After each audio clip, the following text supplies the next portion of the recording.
কঠিন গরমের মধ্যে মানুষকে যে জল দান করছে, এটাকে আমি সাধুবাদ জানাই। একটা ভালো উদ্যোগ এই গরমে। এ যেন পথ চলতি সাধারণ মানুষের একটু হলেও স্বস্তি।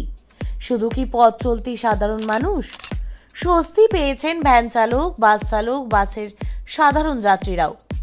বেশ কিছুদিন ধরে দহন যন্ত্রণায় ভুগছেন আপামর বাঙালি।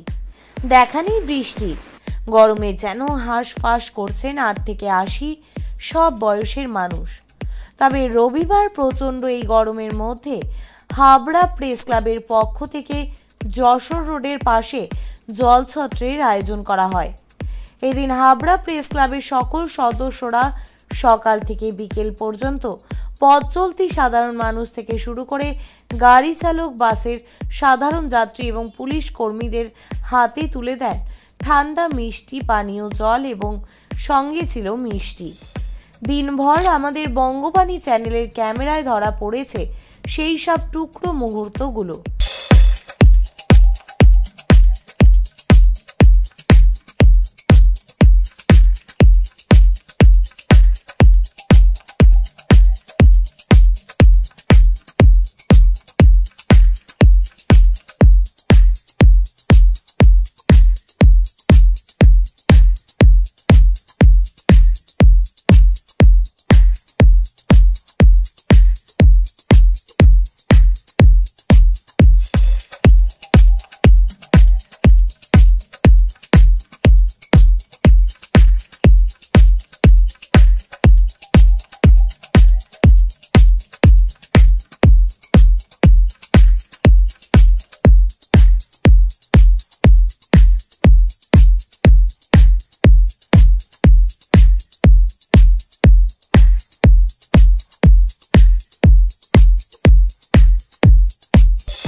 হাবড়া প্রেস ক্লাবের পক্ষ থেকে এই যে জলছত্রের ব্যবস্থা করা হলো প্রচণ্ড গরমের মধ্যে, কি বলবেন?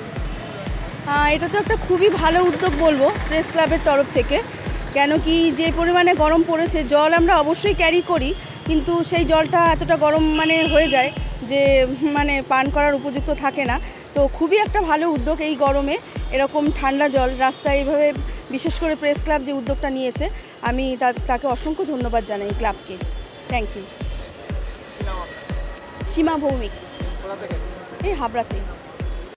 আমরা এদিন সাধারণ মানুষের পাশাপাশি কথা বলেছিলাম হাবড়া থানার ভারপ্রাপ্ত আধিকারিক অনুপম চক্রবর্তীর সঙ্গে।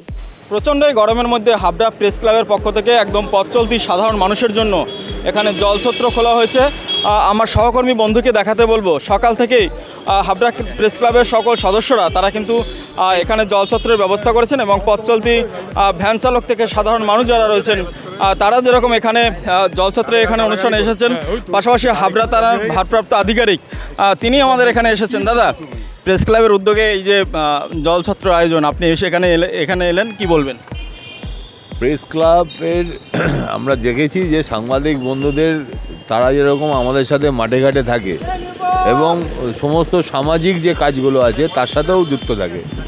এর আগেও প্রেস ক্লাবের থেকে বহু রকম সামাজিক কাজের অংশগ্রহণ করেছে এবং আজকে জলছত্র এই যে কঠিন গরমের মধ্যে মানুষকে যে জল দান করছে, এটাকে আমি সাধুবাদ জানাই। এবং প্রেস ক্লাবের এই ধরনের অনুষ্ঠানে আমরা আমাদের পুলিশের পক্ষ থেকে আমরাও প্রেস ক্লাবের সাথে থাকি এবং আগামী দিনে এই ধরনের যে সময় অনুষ্ঠান হবে তাতে আমরা প্রেস ক্লাবের সাথে থাকব।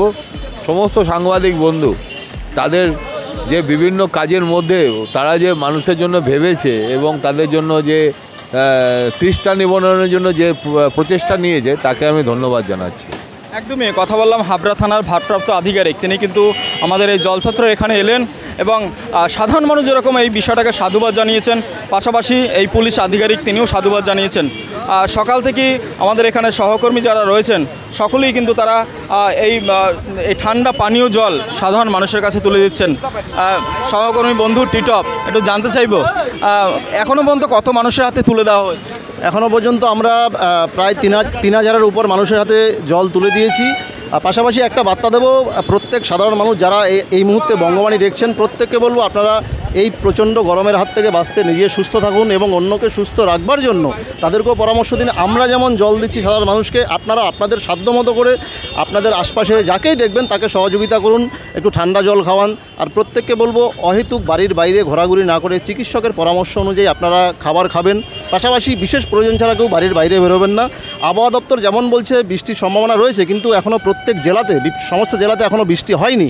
বিভিন্ন জেলায় এখনও প্রচণ্ড পরিমাণে তাপদাহ, সেখানে দাঁড়িয়ে প্রচুর যেই রোদের যে তাপ সেই জায়গায় দাঁড়িয়ে অনেকে অসুস্থ হয়ে পড়ছেন। তাই প্রত্যেকেই সুস্থ থাকতে হলে নিজের যেমন স্বাস্থ্যের জন্য নজর রাখবেন, পাশাপাশি অন্যের স্বাস্থ্যের জন্য তাকে সহযোগিতা করুন এবং একে অপরের সঙ্গে এইভাবে হাবড়া প্রেস ক্লাব যেভাবে হাত বাড়িয়ে দিয়েছে আমাদের সমস্ত সাংবাদিক বন্ধুরা, সমস্ত চ্যানেলের, সমস্ত প্রিন্ট মিডিয়ার, সেইভাবে আপনারাও প্রত্যেকেই সকলে হাত বাড়িয়ে দিন এবং প্রত্যেকের সহযোগিতা এগিয়ে আসুন। প্রত্যেকে ভালো থাকুন। আমরা এইভাবেই আগামী দিনেও এইভাবে মানুষের সহযোগিতা বিভিন্ন ধরনের আগামী দিনে এই উদ্যোগ জারি থাকবে। সকাল থেকেই সৌভিক দাস তিনি কিন্তু এখানে রয়েছেন, বরফের ব্যবস্থা করা, সব রকম ব্যবস্থা করা তিনি দায়িত্ব সামলাচ্ছেন। দাদা কটার সময় শুরু হয়েছে এবং কটা পর্যন্ত চলবে? ওই সকাল 8টা, 8:30 থেকে চালু হয়েছে আর চলবে যতক্ষণ আমরা পরিষেবা দিতে পারবো। যতটা কি মূলত এই ঠান্ডা পানীয়র সাথে আর কি দেওয়া হচ্ছে? আর ওই সকালে দেওয়া হয়েছিল গুজিয়া, আর এখন বাতাসা, জল বাতাসা আর গ্লুকন্ডি। একদমই হাবড়া প্রেস ক্লাবের তরফ থেকে এই প্রচণ্ড গরমের মধ্যে, অর্থাৎ বলাই যায় সঠিক সময়ের সঠিক সিদ্ধান্ত, অর্থাৎ প্রচণ্ড এই দাবদাহ, পাশেই যশোর রোড রয়েছে, এখানে পথ চলতি একদিকে যেরকম সাধারণ মানুষ রয়েছে আর রয়েছে হাবড়ার একটা বৃহৎ অংশের মানুষ এই বাজারকে কেন্দ্র করে আসেন। আর সেখানে পথ চলতি সাধারণ মানুষের হাতে সকাল থেকেই জল বাতাসা যেরকম রয়েছে সেরকম মিষ্টিও তাদের হাতে তুলে দেওয়া হয়েছে। একদম সমাজের সর্বস্তরের মানুষ কিন্তু এই হাবড়া প্রেস ক্লাবের এই উদ্যোগকে সাধুবাদ জানিয়েছেন। হাবড়া থেকে উজ্জ্বল শিকদারের রিপোর্ট, বঙ্গবাণী নিউজ।